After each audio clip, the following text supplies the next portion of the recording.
Esse é o Jungiando, o podcast do Instituto de Psicologia Junguiana Rio Preto, trazendo reflexões sobre o cotidiano a partir de diálogos e informações. Eu sou a Daniele Fumagalli.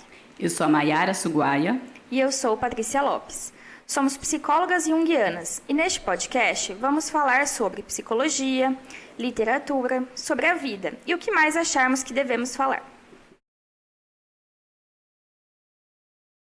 Sério, já salva esse episódio, compartilha com quem se interessa por psicologia junguiana, porque hoje a nossa conversa está muito especial. Nós vamos fechar os episódios que estamos fazendo aí sobre ânimos. Por enquanto, né, a gente vai fechar. Claro que a gente sempre pode voltar nesse assunto, porque é um assunto que, como a gente diz aqui no interior, né, dá bastante pano pra manga. E vai ser em grande estilo esse episódio. Porque hoje, vocês estão vendo aqui, né, hoje até tá com imagem, nós não estamos em três, não somos só um trio. Hoje nós temos uma colega nossa aqui, psicóloga também. Tô me sentindo num programa de televisão hoje, né, com imagem, não é só voz, né, tá diferente. E hoje é a Ana, já estou dando spoiler aqui do nome dela, mas hoje temos essa colega querida aqui para nos guiar no que tem sido discutido atualmente sobre os conceitos de ânima, de ânimos, e ela vai fazer isso falando da pesquisa de mestrado dela. Então vamos lá matar a curiosidade de vocês para apresentar quem que é então a nossa convidada.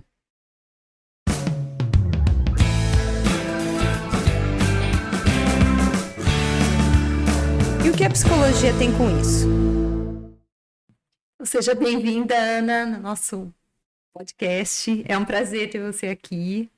A gente conhece a Ana já faz bastante tempo, né? A gente se conheceu estudando, né, no grupo de estudos. E é uma alegria ter a Ana Cláudia Oliveira, para todo mundo saber, que está aqui para falar um pouquinho sobre a sua pesquisa de mestrado, né?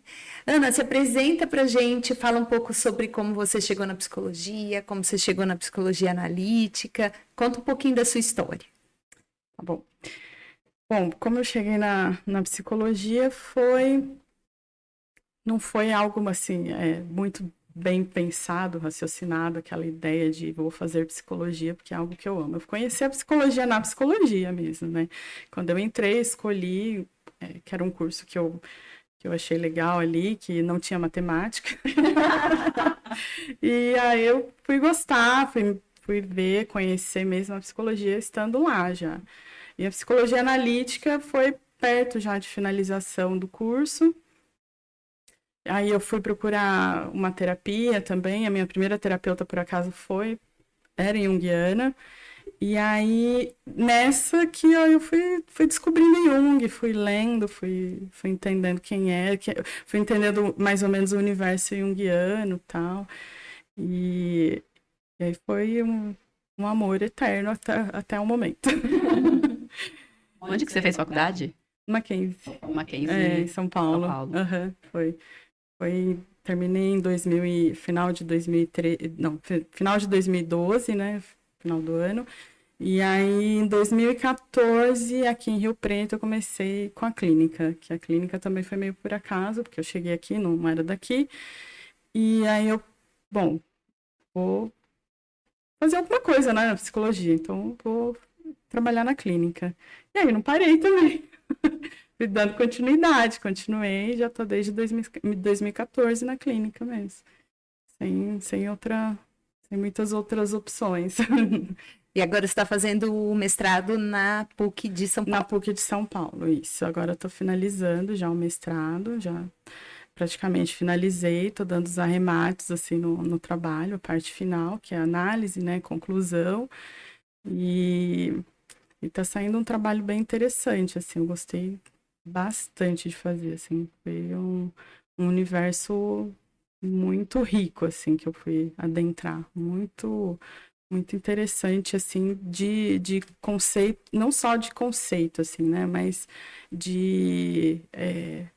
da literatura, né, daí eu percebi também que a gente tem, aqui no Brasil, a gente tem uma parcela muito pequena, assim, do que é o universo junguiano na literatura, de livro, de pesquisa, que é só um fragmento minúsculo, assim, a concentração tá tá fora, não tá traduzido, Não infelizmente. chega, né, para o Não português chega. muita coisa. Não tá traduzido. E é uma pena, assim, porque eu me deparei com livros muito, muito, muito bons, muito interessantes, muito ricos, sabe? Mas não tem ainda a tradução. Enfim. Vamos falar então para o pessoal, né? Qual que é o tema, então, do seu trabalho?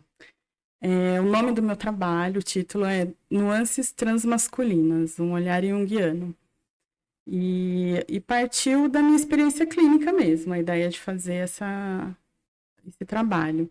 Porque a partir do meu primeiro paciente transmasculino na clínica, que aí eu fui pesquisar literatura, fui pesquisar tudo que eu pudesse, né, absorver assim de informação, e aí eu me deparei com uma ausência quase que completa de artigos de transgeneridade num sentido mais amplo, assim, né, na literatura junguiana. Então, transmasculinidade, zero, nenhuma, nadinha. E aí fui adentrando, fui pesquisando, fui olhando, e o que tinha era, sim, de transgeneridade, que é um conceito mais amplo, né?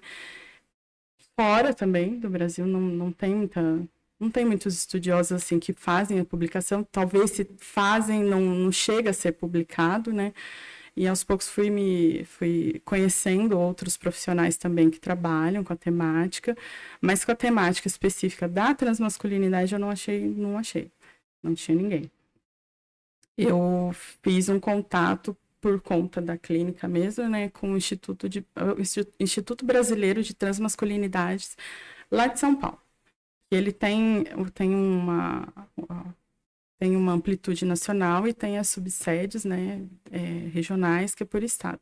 E eu entrei em contato com o pessoal lá de São Paulo, o coordenador, eu tenho contato com ele até hoje, o Kien. E aí eu falei para ele, ó, eu estou me deparando com uma ausência de pesquisa, de pesquisa no geral, assim, né, de pesquisa da população, quantidade, aquela pesquisa que a gente tem acesso às vezes pelo IBGE, né? Aí ele só deu uma risadinha e falou assim, ó, é assim mesmo, Cláudia. Não tem.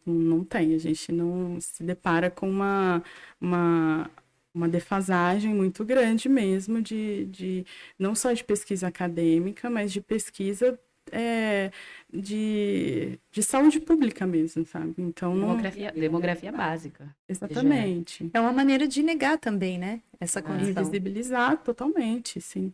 Não tem... Então, por exemplo, temos hoje mais literatura de transgeneridade, transexualidade, e principalmente de mulheres trans, né? E as mulheres trans, elas adentraram mais, né? As pesquisas, adentraram mais o meio político, então tá num sentido amplo, assim, tá mais visível, né? Mas a transmasculinidade é muito recente, assim, que as pessoas estão agora conhecendo, né, algumas particularidades, e são particularidades mesmo. Não tem como a gente falar de transmasculinidade como transgeneridade, porque são muitas nuances ali, como o meu trabalho mesmo foi justamente isso que eu quis captar, sabe? As nuances, da mesma forma que as masculinidades apresentam uma nuance diversa, né? Dentro das transmasculinidades também tem uma diversidade praticamente infinita da forma de se expressar, tem uma identidade comum, mas a forma de se expressar é muito diversa, né? Entre a gente é muito diversa. E aí foi justamente isso que eu queria captar, assim, no meu trabalho, né? E aí eu montei um grupo um grupo vivencial, até que foi com a ajuda da professora da Marion Galbach, que ela faz grupo vivencial, ela tem o trabalho dela no Brasil, é pioneiro, né, em grupos vivenciais. Ela montou o primeiro grupo dela com grávidas, de gestantes de primeira gestação, primíparas, né, que fala. E aí ela trouxe esse trabalho de grupo vivencial que acabou sendo utilizado, até hoje ela trabalha com isso. E aí eu entrei no grupo dela, a gente começou a fazer algumas delinear mais ou menos como poderia fazer, né, com o grupo vivencial. E aí eu não tô levando ao pé da letra como é o trabalho dela, porque é um trabalho muito extenso, é muito denso, ele é demorado, então não ia dar tempo de fazer no trabalho de mestrado. Mas foi dali que eu me inspirei, né, do trabalho que ela realiza em grupo, e aí o grupo vivencial dela é de sonhos, o meu também é com sonhos, só que eu trouxe, além dos sonhos, eu também estou usando outras técnicas da Jungiana, são técnicas expressivas, então eu usei desenhos, eu usei, além do desenho, eu usei colagem, e aí a colagem a partir da colagem, que a colagem foi o último encontro que eu fiz, e aí não deu para reunir todo mundo presencialmente, porque eu estava fazendo presencialmente, né? Por conta de agenda e tal. E aí a gente fez uma nuvem de palavras, que foi algo que surgiu, assim, no momento, sabe? Não foi combinado, não foi nada, assim, antecipado. A gente fez uma nuvem de palavras que foi, assim, muito rico mesmo. E assim, saiu muito material interessante desse grupo, muito legal. E foi um grupo homogêneo, eu esperava que viesse uma diversidade maior, mas foi um grupo homogêneo, assim, de vivências, né? E foi muito interessante que eles ficaram, assim, amigos mesmo, sabe? Foi um grupo que se uniu, depois repercutiu, assim, os encontros reverberou, assim, por muito tempo, sabe? E aí a ideia é dar uma continuidade ainda nesse grupo, fazer com os mesmos e dar continuidade com outras pessoas, outros interessados, mas foi muito, muito rico mesmo. E é um trabalho que faltava, né? Falta pra gente ali ainda, né? São reflexões que a gente precisa trazer, a gente precisa conhecer, né? A gente, enquanto profissional da saúde, a gente precisa, é a nossa obrigação. Sim, com certeza. Trazer, né? Se apropriar desses referenciais de literatura, né? Para a gente estar de acordo com a pessoa que a gente está atendendo ali, né? A gente conhecer o universo da pessoa que a gente está atendendo, né? E qual que virou a sua pergunta no seu mestrado, né? Qual que é o teu foco de investigação, a sua pergunta? Essa parte vai ter que cortar, porque meu professor pergunta isso desde o começo. Ele Não, nós não vamos cortar. Exatamente. Até hoje ele pergunta isso. Pode ser a do teu coração, então. Não Então, finalizada, mas aqui te levou. Mas é o que me levou, assim, a pesquisar, né? Além de ter a motivação da clínica, eu visualizei que as demandas têm uma base comum, né? De opressão. Uma base comum de opressão, assim, que são... não tudo se resume a isso, mas tem uma base comum que é patriarcado, é o machismo, aquilo que a gente reproduz, as violências não são iguais, mas são violências com a mesma base, assim, né? Então, que tem um denominador comum. E aí foi algo que percorreu, assim, essa parte mais pessoal, digamos assim, né, do trabalho, assim, né, para eu me devotar, assim, mais com muito afinco nisso, foi essas variáveis de um mesmo, com uma mesma base. Mais ou menos isso. Então, na verdade, você está nessa busca, né, de conhecer esse universo que é desconhecido dentro da perspectiva científica na psicologia. Eu sinto que é desconhecido, mais porque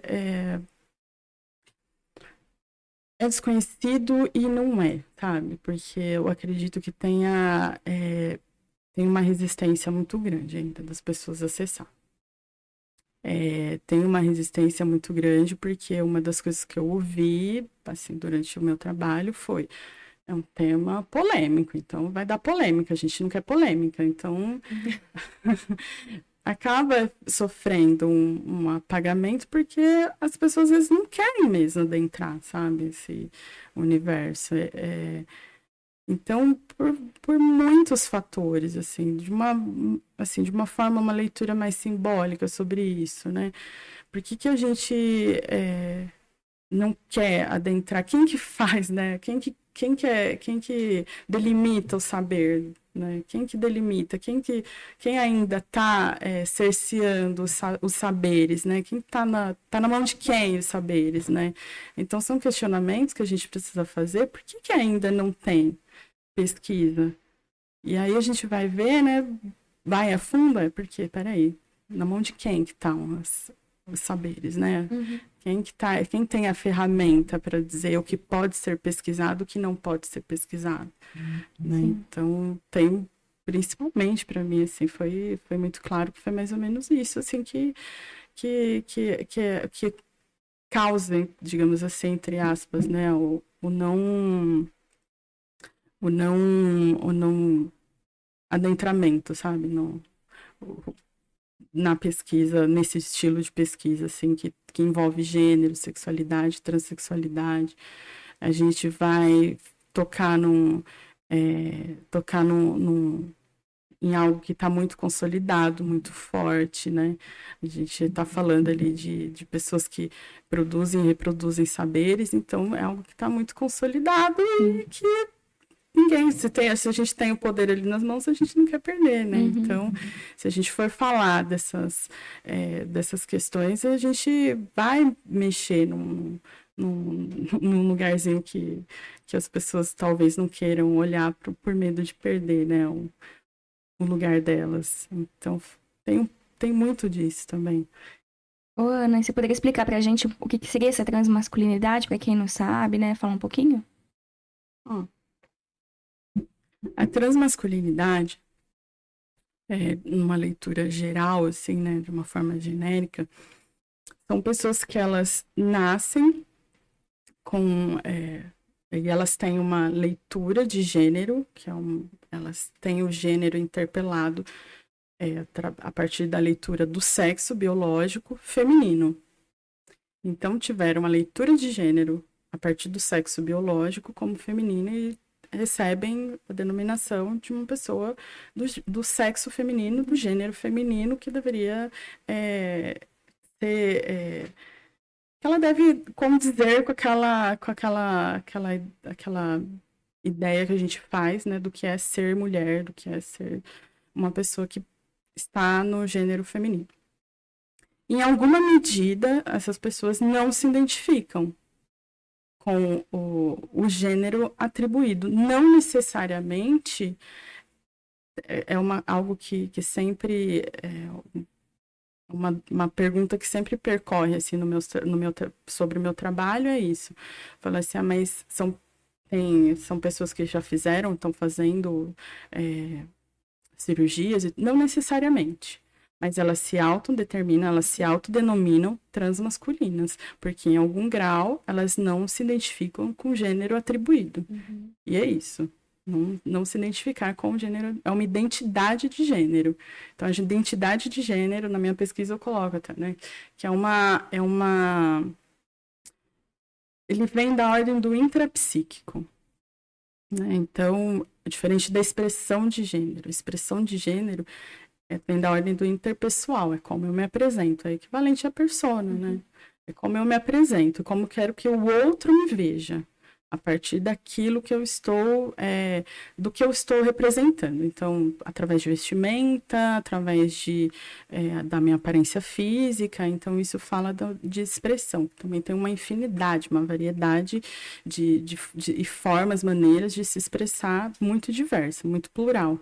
Agora, a identidade de gênero já não, né? Então, como fala de uma ordem intrapsíquica, é como a pessoa se entende a partir do seu gênero mesmo, assim, né? Então, ela não se identifica com aquele gênero feminino ou não se identifica com o gênero masculino, mas ela não se identifica e ela tem a sua autodenominação, autodeterminação de gênero.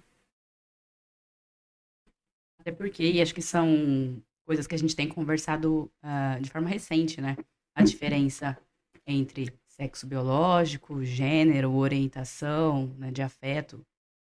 Acho que são recentes, né, essas discussões, apesar de não ser recente isso existir, né?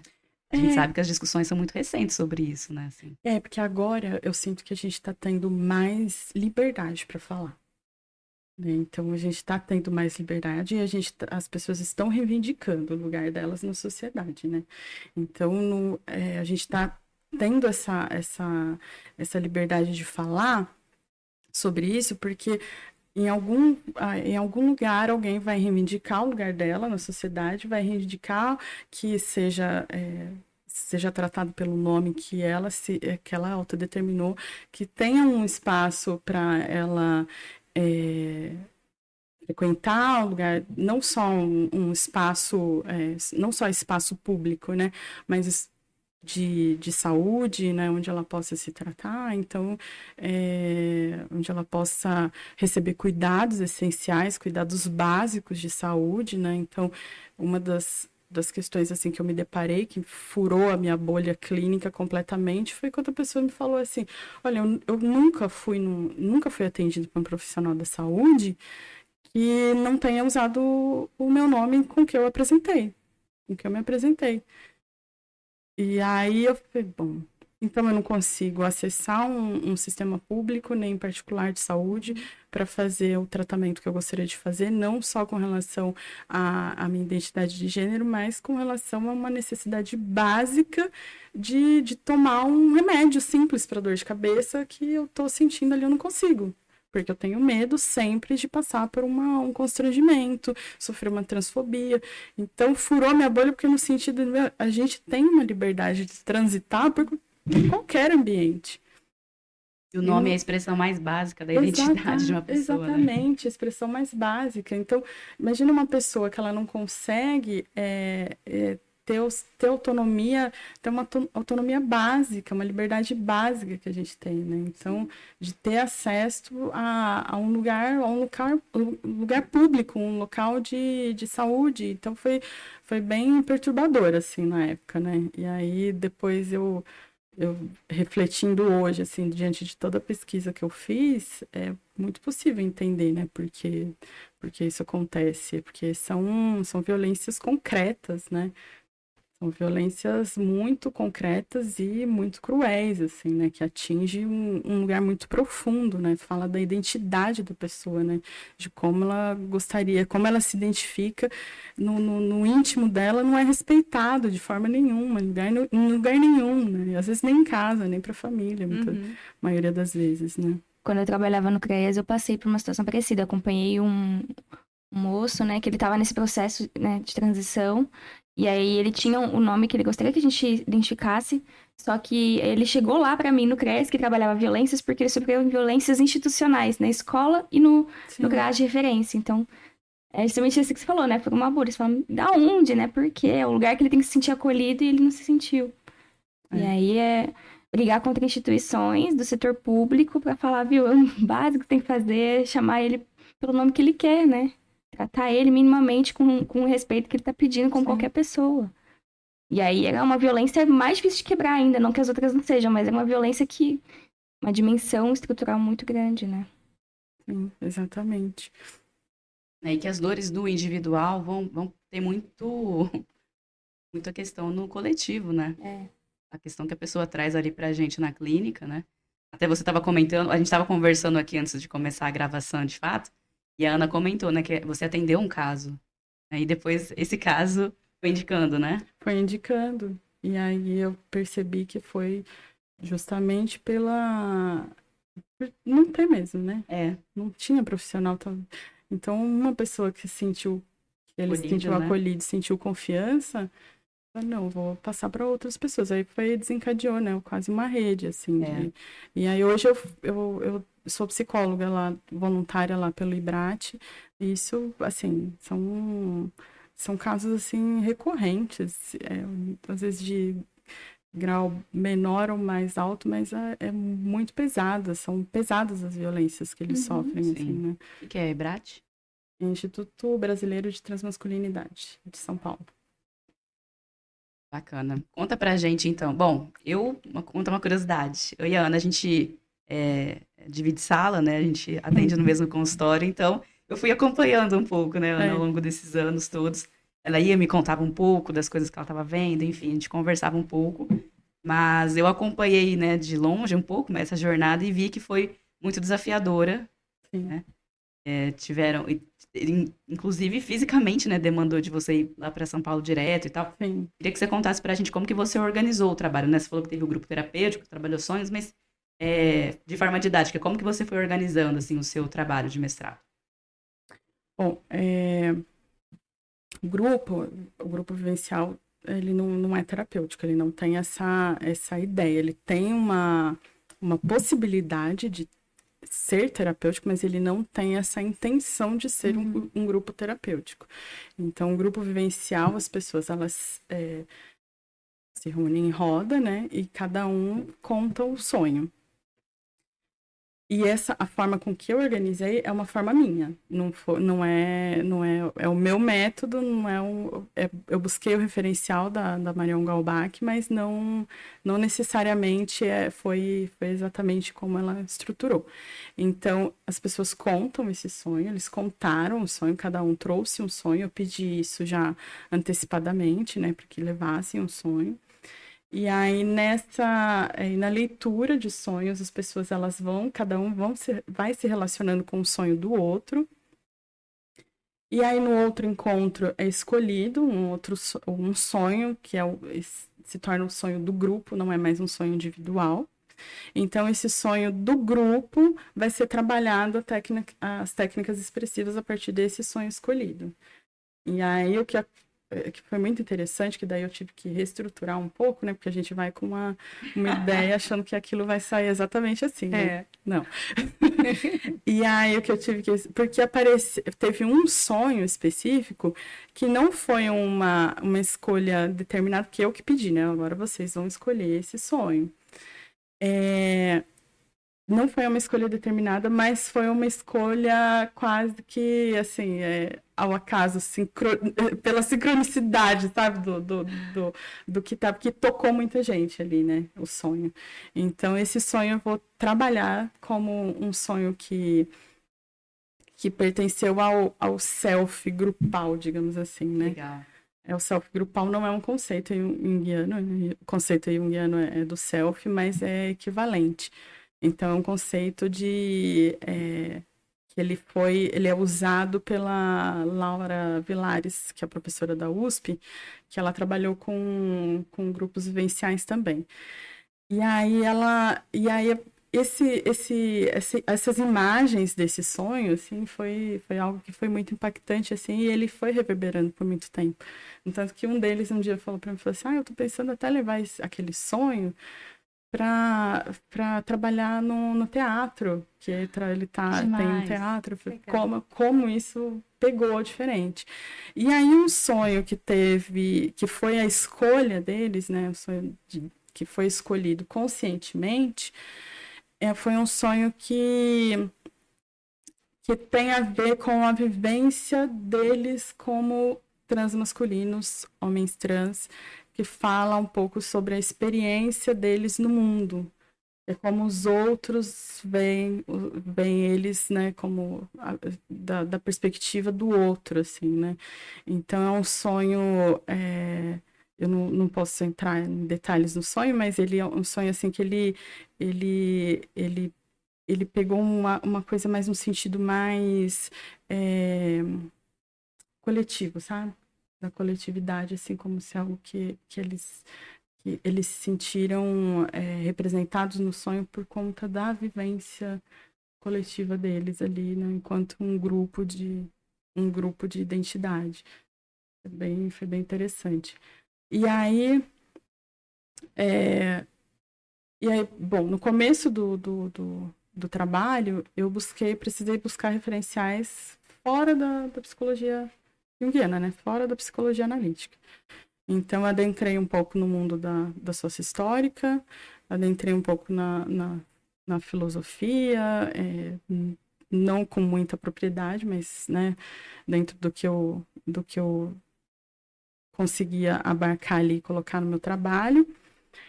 E parti um pouco desses referenciais para fazer uma conexão, né, com Jung, fazer com a psicologia analítica, né, com Jung clássico, contemporâneo, e aí fui estruturando até chegar na minha análise de resultado, que daí eu percebi que foi, quase como, parece que vai uma coisa meio intuitiva, assim, né, o trabalho foi, e aí eu comecei agora, que eu tô nessa finalização, comecei a resgatar tudo aquilo que eu pesquisei lá atrás, né, e trazer esses referenciais, fazer e conseguir perceber, assim, né, o que isso ampliou, assim, para mim, no meu mundo, né, no meu repertório ali de referenciais, assim, que fez muita diferença, né.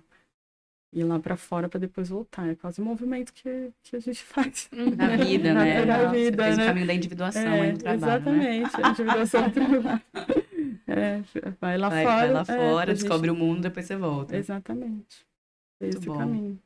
Você descobriu algum autor que te ajudou bastante no teu processo? Você usou mais o próprio Jung? Eu precisei usar os referenciais de fora, né, do clássico ali, das obras que a gente está habituada, para eu ir novamente para as obras, né? Então, eu usei...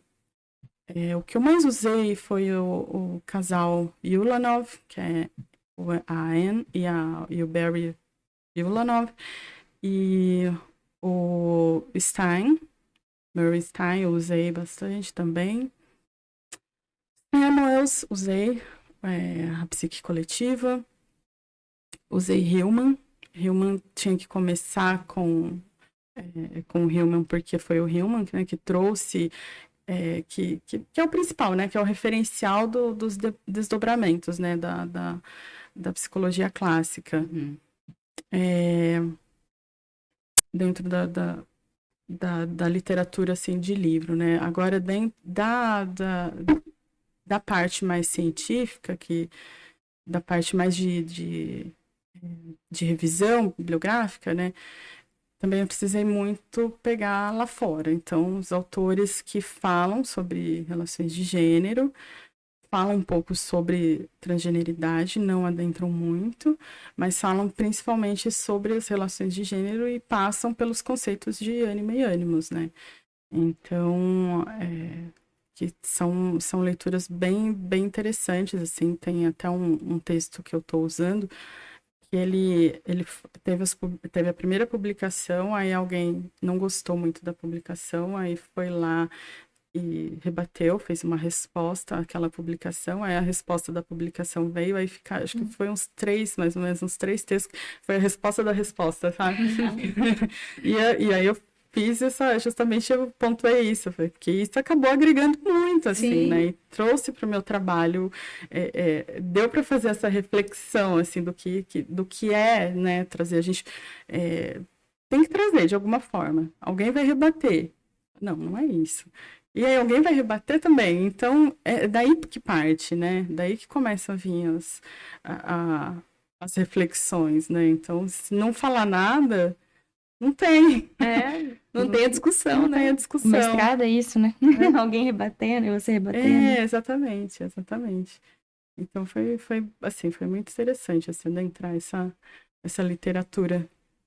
Tava falando pra gente também que concorda e que gostou, né, no seu trabalho de conseguir usar a literatura, entre aspas, clássica. A gente tá falando de literatura clássica porque a psicologia junguiana tem vários, né, vertentes depois, inclusive, né? Tem os pós-junguianos que a gente fala, tem a psicologia arquetípica, tem a escola clássica. Então, como todos os saberes, né, o negócio vai aumentando, vai tendo gente que concorda um pouquinho, tem gente que discorda um pouquinho, então vai tendo as escolas. Então, a gente tem escola clássica, escola arquetípica, desenvolvimentista, né? Acho que são os 3, né? Uhum. Dentro da psicologia analítica. E a Ana estava comentando, né, que deu para usar muita coisa do que a gente chama de clássico, né, do conceito de ânimos e ânima no teu trabalho.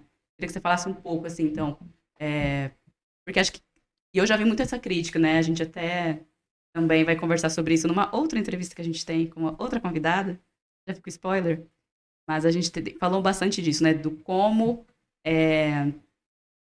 Tem muito psicólogo e estudiosos que criticam a visão de Jung, falando que é ultrapassada e tal. E tem gente que fala o contrário, né? Que os conceitos de ânima e ânimos cabem muito bem para a gente explicar, inclusive, o atual, né? Atual não, que sempre existiu, mas as várias compreensões que a gente tem hoje, né? De Sim. gênero e de sexualidade, enfim, e de todas as questões psíquicas que estão relacionadas a isso de alguma forma. O que você, no seu trabalho, viu de ânimos e ânima e que dá para trazer aqui pra gente?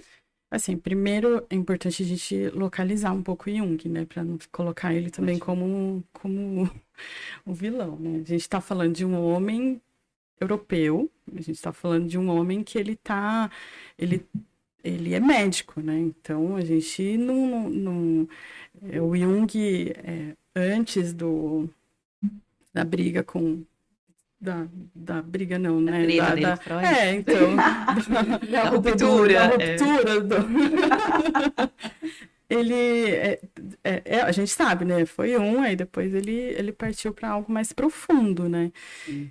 E aí, só que a gente ele não abandonou completamente as raízes dele, né? Então, além da gente estar falando de um homem europeu, a gente está falando de um homem médico. Então, a literatura médica é muito clara. Homem nasceu com pênis, mulher nasceu com vagina. E é isso, ponto final. Naquela época não se falava em transexualidade, não falava em transgeneridade. Tudo acabava indo para algum momento, em algum grau ia para patologia. Né? Tanto que o próprio CID, antigamente, né, DSM, Sim. trazia. As mudanças, assim, Sim. mas as adequações ainda estão sendo feitas, né? Elas são recentes. A gente fala de adequação de 2008, tem adequação de 2003, não do CID, né? Mas da literatura mesmo, né? Do sufixo, né? Homossexualismo, que exatamente, elas estão sendo feitas ainda, né? Então, a gente está falando de um momento que tudo era... isso daí era concreto, Sim. né? Então, quando a gente fala, por exemplo, de sexo, hoje a gente entende que a gente está falando do corpo, da estrutura biológica, de uma estrutura biológica que é real, que existe, que está lá. A pessoa nasce com uma vagina ou a pessoa nasce com um pênis. E aí também outra discussão que tem as suas variações, né? Que tem pouca literatura e é um mundo assim ainda que não é adentrado, dos intersexos, né? Então, e aí?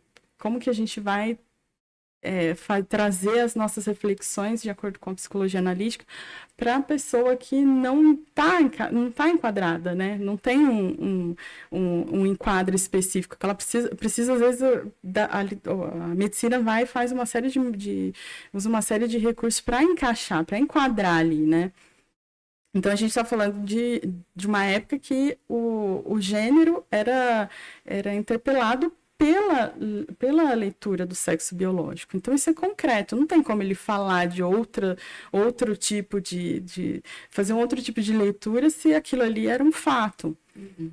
Então, e aí eu parti dessa leitura, né, no trabalho.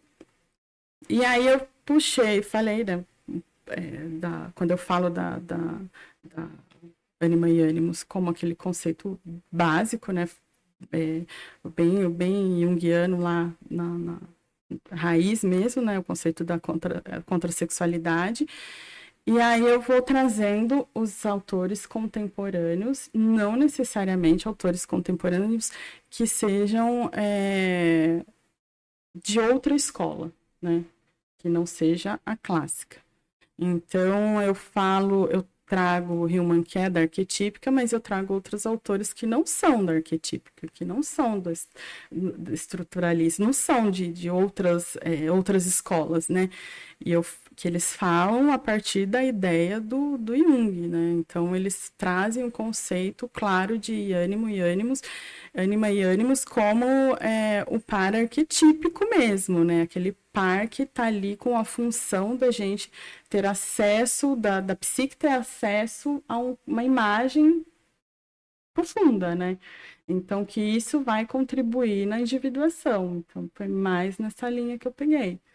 Tá falando do ânimos, da ânima e do ânimos como um arquétipo de vida, não um arquétipo que está rígido ali na contrassexualidade, na leitura de gênero ou na leitura do sexo, mas como um arquétipo da vida, o arquétipo responsável pela nossa individuação, que participa da individuação, mais nesse sentido.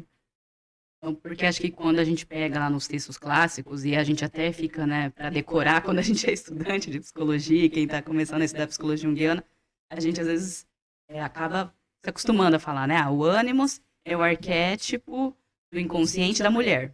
Uhum. A ânima, né, o arquétipo lá no inconsciente do homem.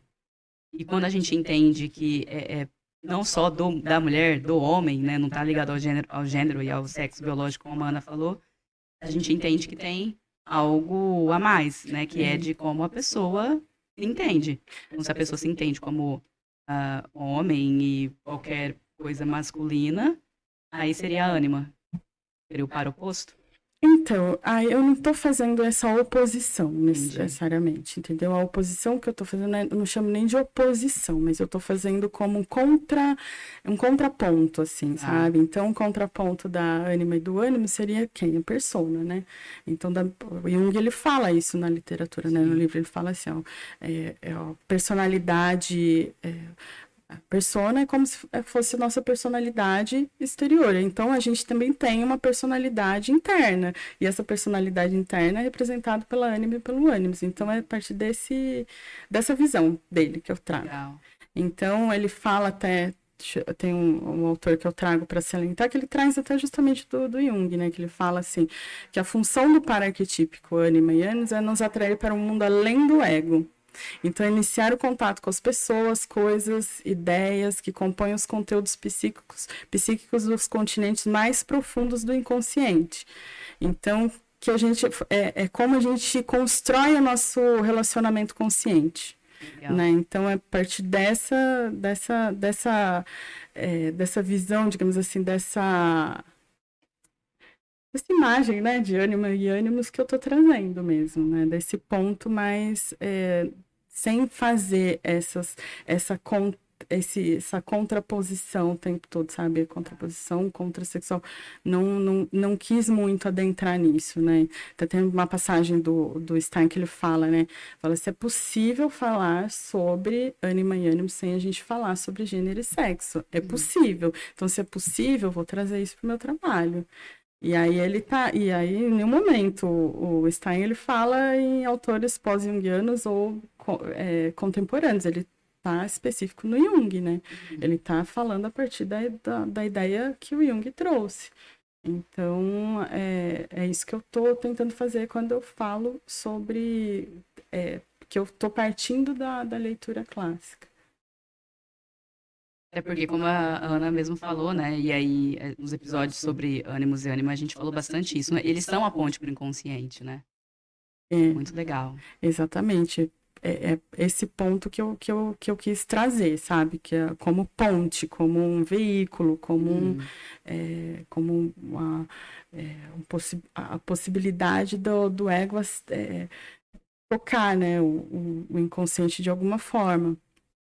Ele faz esse esquema de ponte, né, para que a gente consiga se relacionar, né, o ego consiga se relacionar com os nossos conteúdos mais profundos que está num lugar de um consciente coletivo, né, então que a gente consiga fazer esse contato sem necessariamente a gente estar falando de uma estrutura física, né? Ou de como a gente se sente. Então, se a gente for pensar, por exemplo, que se a gente está falando de personalidade contrassexual, uma personalidade interna e outra externa e contrassexuais, então a gente está falando de uma pessoa que ela, no interior... vai corresponder àquilo que ela se entende, àquilo que ela se identifica na persona, né?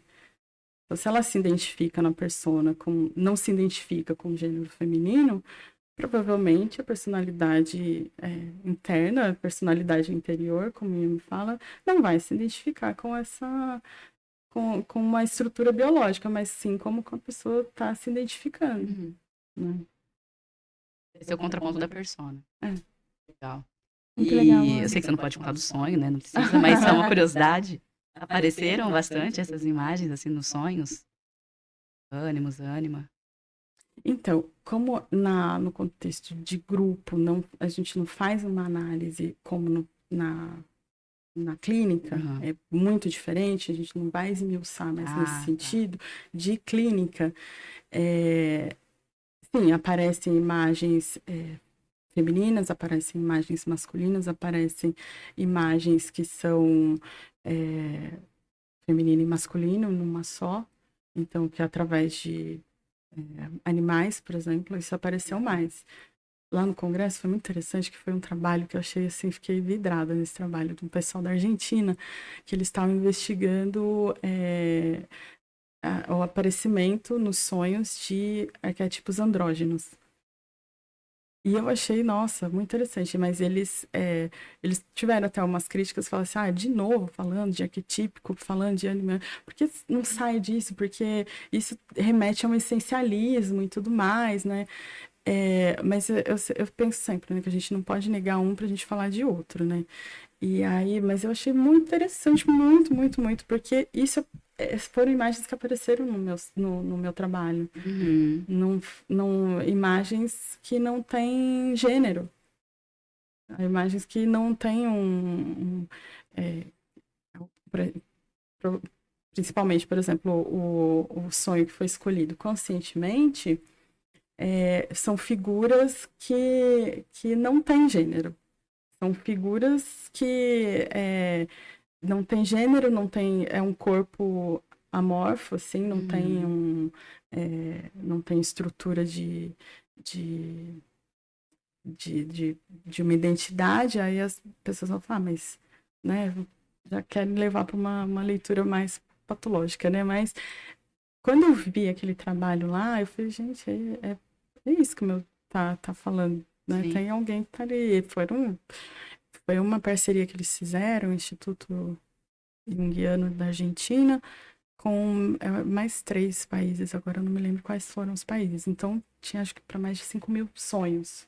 Nossa! São muitos sonhos. Então, Mostra grande. nossa, enorme. E eles estão, assim, destrinchando esse trabalho de uma forma muito legal, muito interessante mesmo, sabe? E aí, no trabalho, no sonho das pessoas, tem aqueles sonhos que a gente já tá mais habituado a lidar no contexto clínico, que são sonhos, assim, que tem a família, né, a representação da família, tem pessoas da família, e tem animais, tem que a gente pode até, porque foi inclusive o sonho que mobilizou o grupo, foi um sonho que a imagem principal, ele que mobilizou mesmo, foi um animal. Se eu posso falar que foram baleias. E aí a gente pode trazer isso para um sentido muito simbólico, né? Então, eram baleias que eles estavam nadando em círculos e nadando em círculos. Isso é muito clássico de uma imagem do si mesmo ali, né? Então, e você vê, foi um sonho que mobilizou o grupo. Que lindo, né? É uma coisa super coletiva, né? Super, foi super coletiva. E aí, então dá pra gente adentrar os sonhos, assim, sem necessariamente a gente fazer essa interpretação, sabe? Do feminino, masculino. E o efeito do grupo é sensacional, né? Pra isso. Pra eles, né, se sentirem apoiados de alguma forma. O grupo tem um efeito mesmo muito legal, né? É muito rico, né? Muito rico. Dani, o que você está descobrindo agora que você está analisando os resultados? Tem alguma coisa que você já consegue contar sobre o que você está descobrindo? Quais as ideias que você está levantando? Então, na análise do grupo, assim, eu tô fazendo ainda mais no sentido do grupo mesmo, da coletividade, né? Não tô falando ainda das partes mais individuais do grupo. Mas o que eu estou adentrando é mais com relação às imagens do si mesmo que deu para coletar, que deu para ver assim de uma forma, não sei se diria claro assim, mas que foi algo que foi mais significativo ali, sabe? Em que trouxe mais, que mobilizou mais o que eles estavam falando lá, as conexões entre eles, né? E aí o que reverberou, assim, de trazer as vivências, né? De falar sobre como que era para um, como que era para outro, como que era para como que cada um vivencia a mesma coisa, assim, o mesmo aspecto do mesmo, não do comportamento, mas de uma vivência coletiva, como que é no mundo, sabe? E aí eu tô trazendo mais essa leitura mais simbólica num contexto mais coletivo, por enquanto, né? Porque Jung não fala de grupo, né? Quando ele fala de grupo, ele fala mais no sentido da massificação, né? Então, até a escolha do grupo por um número pequeno foi isso, né? Para não ter esse risco, né? De um penetrar no que é do outro. Contágio coletivo. Contágio coletivo, exatamente. E aí eu escolhi um grupo pequeno. E aí eu tenho um pouco de dificuldade ainda de falar dos resultados, porque eu vou e volto, sabe? Eu vou e volto. Então, eu faço uma análise mais coletiva, e depois eu parto pro individual, aí eu refaço. É um trabalho complexo, minucioso, não tenho referenciais assim específicos, né? Mas tem que fazer essa dança assim o tempo todo, né? Do que já tem, do que tem. Enfim, aí, mas foi uma das perguntas até da banca, né? Qual a imagem que você percebeu? Qual foi a imagem que surgiu, né, no grupo? Então, tô adentrando. Tô adentrando, porque é difícil trazer em uma imagem, sabe? É difícil falar em uma imagem que surgiu ali.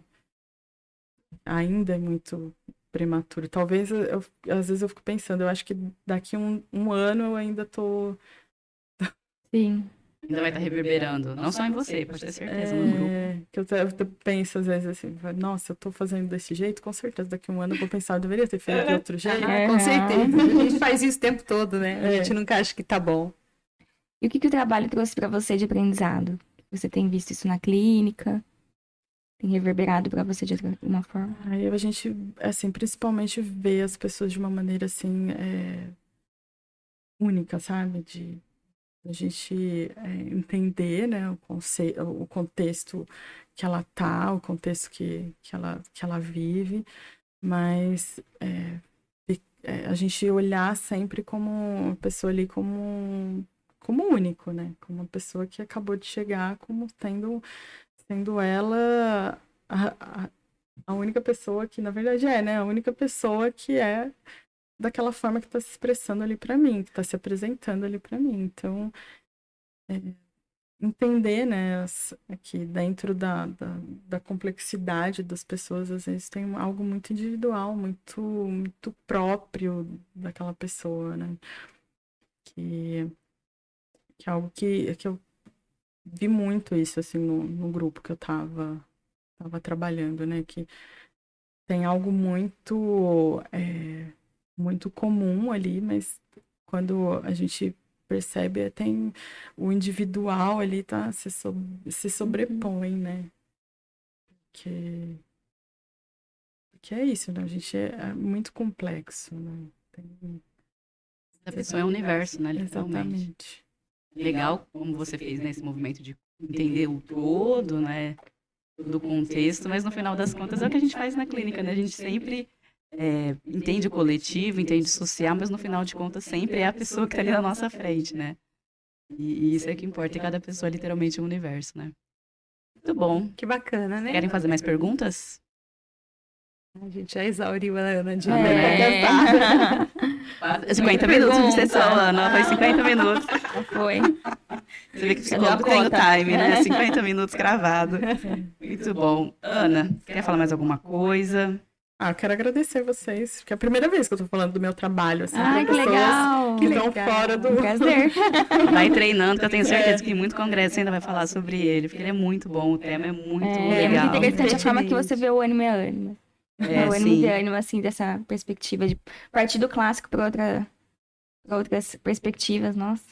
Acho que não tem Legal. ninguém que fez isso ainda, né? Mas a gente não encontrou ninguém que fez uma pesquisa parecida.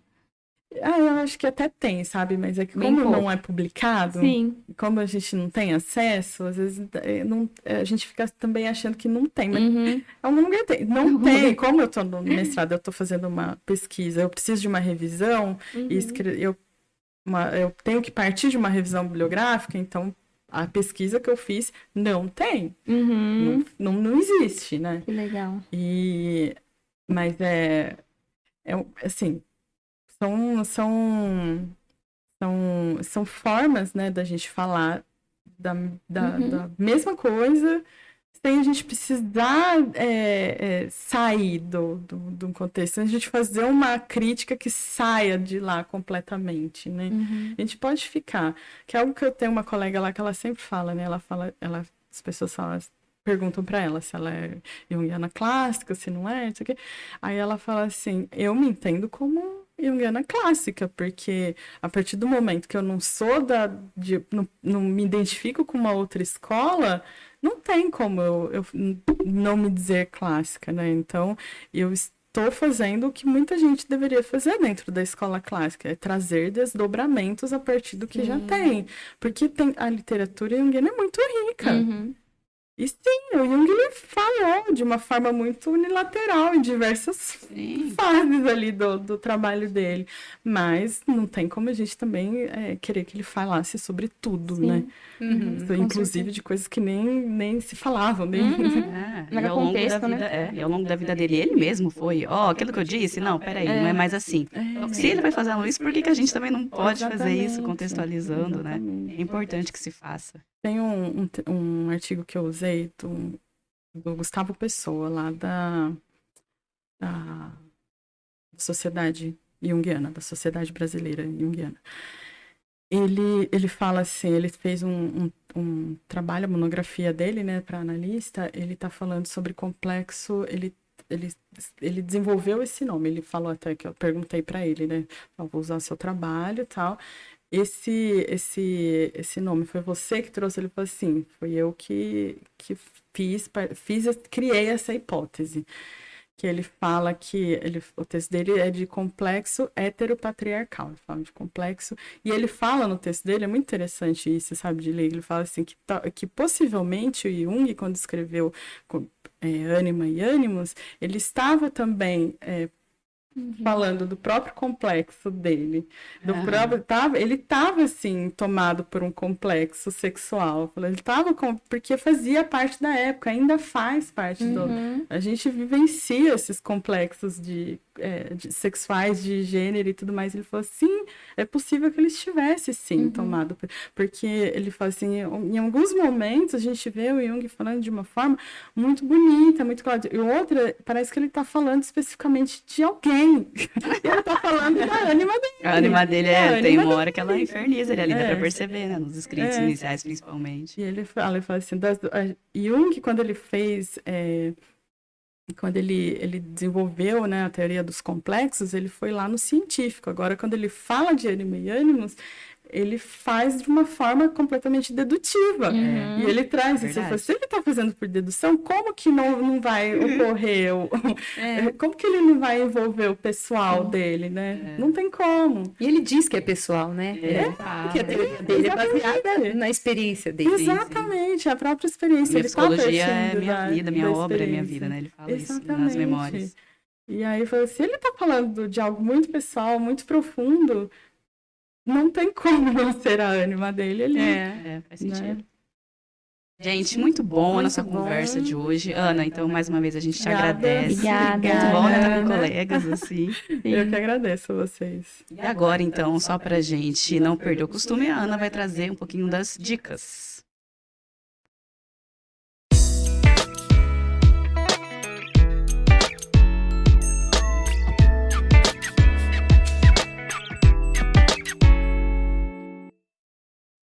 Então, Ana, o que você tem para dar de dicas para a gente, seja de leitura ou de alguma reflexão?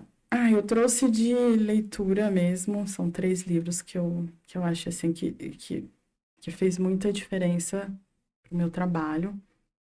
Um foi a história do João Nery, que foi o primeiro homem trans, ele se identificava como homem trans no Brasil, a fazer uma cirurgia de readequação de gênero completa, mastectomia, faloplastia, e tomava hormônios, e ele fez alteração dele também na certidão de nascimento. A cirurgia dele foi em 77, não foi no Brasil, claro. E ele conta toda a história dele, a história da biografia dele, chama A Viagem Solitária, João Nery. E tem a Queda para o Alto, do Anderson Hesser, que é uma história, não é uma biografia, mas é praticamente uma biografia, só que através de poemas. Então, são poemas sensíveis, ao mesmo tempo bem densos, que fala da história dele, da vivência dele na FEBEM. Enquanto ele era menor de idade, ele teve uma vivência na FEBEM. E aí, quando ele saiu, ele foi trabalhar no gabinete do Eduardo Suplicy. E aí, o Eduardo Suplicy combinou com ele que, além de ele trabalhar, ele ia contar a própria história. Aí, ele contou a própria história, ele se suicidou depois de um tempo. E aí, eles decidiram publicar os poemas dele. Eles enviaram para Vozes, na época, acho que foi o Leonardo Boff, se eu não me engano, que leu e gostou muito e quiseram publicar. E aí teve uma reedição agora, também em junho, pela Vozes também. E tem um livro do Paul Preciado, que foi um dos primeiros referenciais que eu usei para adentrar o meu trabalho. O Paul Preciado também é um homem transmasculino. E ele tem um livro que chama Eu Sou o Monstro que Vos Fala, que é um livro, assim, muito, muito, muito legal, que acho que, assim, todo mundo deveria ler, quem tem interesse pela temática ou não, porque é um livro muito interessante mesmo.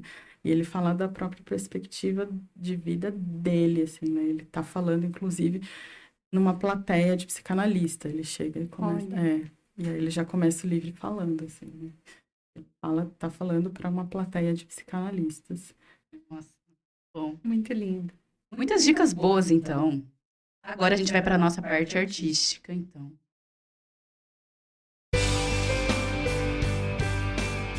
O que isso significa para você?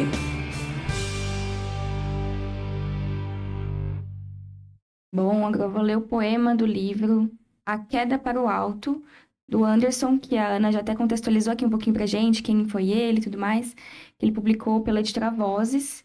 Então, vou ler para vocês, que chama Minha Vida, Meu Aplauso. Fiz de minha vida um enorme palco, sem atores. Para a peça em cartaz, sem ninguém para aplaudir este meu pranto, que vai pingando e uma poça no palco se faz. Palco triste é meu mundo desabitado. Solitário me apresenta como astro. Astro que chora, ri e se curva à derrota. E derrotado, muito mais astro me faço. Todo mundo reparou no meu olhar triste, mas todo mundo estava cansado de ver isso, e todo mundo se esqueceu de minha estreia, pois todo mundo tinha um outro compromisso. Mais um dia, meu palco escuro continuou, e muita gente curiosa veio me ver. Viram no palco um corpo já estendido. Eram meus fãs que vieram para me ver morrer. Esta noite foi a noite em que virei astro. A multidão estava lá, atenta como eu queria. Suspirei eterna e vitoriosamente, pois ali o personagem nascia. E eu, ator do mundo, com minha solidão, morria. Muito lindo esse poema, e é do Anderson Hesser, que esse livro, inclusive, foi um dos que a Ana deu de dica, né? Do livro A Queda para o Alto, editora Vozes. Muito bom. E a gente quer saber mais sobre a sua opinião. Eu tenho certeza que você deve estar cheia de dúvidas aí desse nosso bate-papo, porque é um tema realmente muito interessante. Então, manda pra gente quer saber mais sobre suas dúvidas. Vou mandar no nosso e-mail, podcastunguiando@gmail.com. E a gente tem o nosso site, vocês sabem, www.psicologiajung.com.br. Lá tem os nossos contatos, os nossos grupos de estudo. e tudo mais que estamos fazendo aí no nosso Instituto Jungiano. Compartilhe esse episódio com pessoas que você acha que podem se interessar pelo tema. Muito obrigada pela participação de vocês, meninas, por você estar aí com a gente mais uma vez.